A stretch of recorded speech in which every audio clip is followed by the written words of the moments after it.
Maayong adlaw kaninyong tanan ano sa kining inyong nga programa sa TV Palya.Argumento gipanguluhan ng gipangunahan sa Lay Catholic Apologist International Sir Argeseno uban ko ninyo sa kadali lang nga panahon aron na panagisgot sa mga butang nga may kalambigitan sa atong pagtuong Katolika. Nakitay tagaan og reaksyon karon nga panahon nya kini actually dugen unta nako ni tawag ini nga tagaan og reaction pero tungod sa mga issues o sa mga topics nga makatlagbutho nga kinahanglan hinanali tagaan nato og paghatag og igong pagtin-aw so mo na nga na-delay or na-late nga to ang reaction niining maong gitawag og video. At the same time ato na siyang gitawag paminawon and after on that maghatag ta og komento sa iyahang mga punto nga gihatag and nga to ang tagaan og reaksyon niini usa ka pastoy sa gitawag og Seventh-day Adventist. So every argumento niya ato ang tubagon kay para at least matinaw sa mga tigpaminaw og tigtan-aw niining ato ang gitawag og programa. So ato nang paminawon then after on that maghatag ta og komento. Nako ni ang kunon nga ako'y nagsulat og kun dili tungod nako walay Biblia. Actually, yes. Sa tinuod lang, pwede nimo na ang kunon, pero mo na giingon nga claiming and proving are two different things. Lahi ng managlahi ng panag-angkon o gitawag o pagpamatuod. So kung moangkon ka, pwede kayo, imuha ng katungod nga moangkon ka. Pero proibahi una, nga kanang imong pag-angkon, tinuod, unya mag-provide ka, gitawag og ebidensya.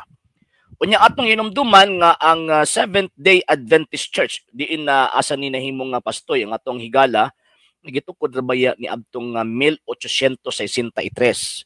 So existido na ang balaang kasulatan kung gitawag og Biblia. So buti pasabot dili gyud makaangkon bisan pagkapila mo angkon. Bisan pagkamilyon mo ka beses mo angkon na kanang Biblia inyo na mahimo mong bakakon nganuman existido na ang Biblia una paning butho ang inyong pundok. Unlike sa Iglesia Katolika, Apostolika Romana, mga sir nga mga ma'am, yes, ni angkon siya, pero nag-provide siya evidence. Nag-provide siya ebidensya.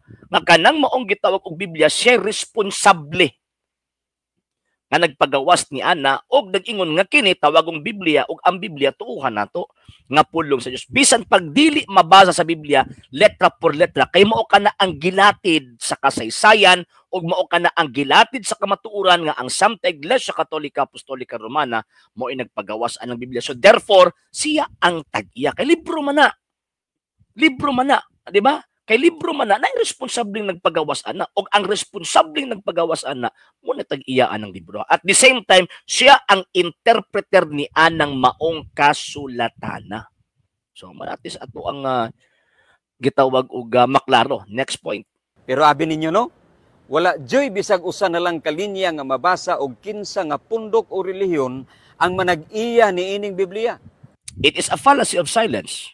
Nga naman, tungod kay daghang mga butang nga dili mabasa sa Biblia apan nag-exist nga gitawag og kamatuoran. Bisan pag dili mabasa letra por letra sa balaang kasulatan ng Iglesia Katolika Apostolika Romana, maong tag-iya sa gitawag og balaang kasulatan. Nga naman kay number one, self-serving siya. Umingon siya ako tag-iya ini. Nga kabalo man siya nga siya responsabling tag-iya gyud ana. Di ba? Kinsa man pud ang iyahang kwan, kinsa man pud ang iyahang pahambugan kung baga. Nga si tag-iyaan ng balaang kasulatan. Seventh-day Adventist nga sa panahon nagipagawas ang balaang kasulatan or Biblia, wala pa may Seventh-day Adventist na nga panahon. Napagawas ang maong libro nga gitawag ng Biblia karon o gituwan sa mga Katoliko nga pulong sa Ginoo or pulong sa Dios ni abtong 4th century pa. Ang Seventh-day Adventist ni gawas 1863.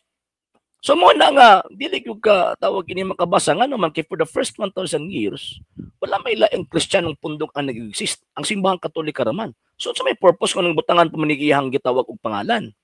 Number two nga gitawag og punto. Dili gyud pwede nga butangan niya og pangalan kung kinsa tag-iyaan ng balaang kasulatan nga naman kay again ang Santa Iglesia Katolika Apostolika Romana nga mao responsabling nagpagawas ana mao man ang gitukod ni Kristo.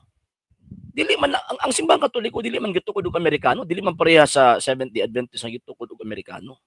So mo na nga kung sakon pa ba kanang fallacious illogical argument kung baga kung may kagadi ka doon kay dili mabasa dili tinuod imbento ng protestante dili na gikan ni Ginoong Jesucristo. Next point.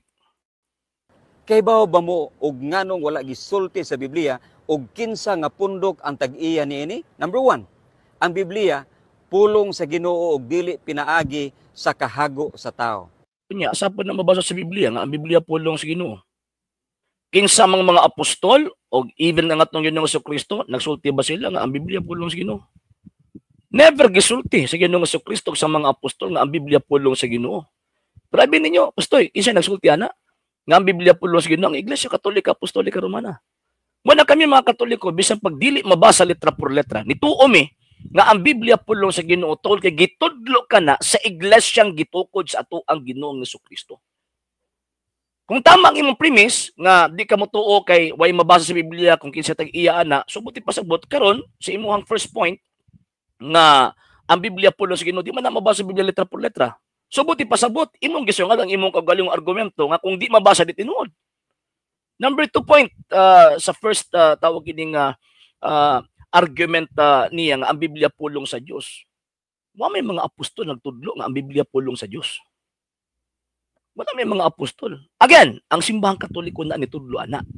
Kanang Biblia, kanang libruha tawagong Biblia. Kanang libruhang gitawag og Biblia tawagon na or tuuhan sa mga Kristiyano. Kristiyano at the time, wapay Seventh-day Adventist ana. Tuuhan sa mga Kristiyano nga ang Biblia pulong sa Dios. So buti pasabot, tama ang baruganan sa Iglesia Katolika Apostolika Romana bisan pagdili mabasa tuuhan nga naman tungod kay nituo mi even gani ka mo nangopya mo nga ang Biblia pulong sa Dios bisan pagdili mabasa sa Biblia letra por letra. Mao man ang gitawag og point na. So karon ang akong question na nila kinsa pinagtudlo ninyo nga ang Biblia pulong sa Dios? Wa man na mabasa sa Biblia. Kung di mabasa sa Biblia, ang prinsipyo niyo dituuhan, pero ang pangutana nga nito umugbutang nga di mabasa. Next point. Ikaduha, kini nga kasulatan para sa tanang katawhan sa tibuok kalibutan. Objectively, yes. Objectively, ang kasulatan para sa tanang katawhan sa tibuok kalibutan, pero ang question, kinsa mga responsible nga motudlo mahitungod ana? Remember, libro na eh. Dili mo gawas ang libro kung walay responsableng magtutudlo anang libro ha. So karon, kinaaman ng libro ha, kinsa may responsableng nagpagawas ana? Kinsa may responsableng interpreter ana? Nga naman kay dili pwede ang tanang tao interpreter. Dili pwede ang tanang tao interpreter. Dili pwede nga ang tanan mahimong official ang iyang interpretation ni anang maong gitawag og libro.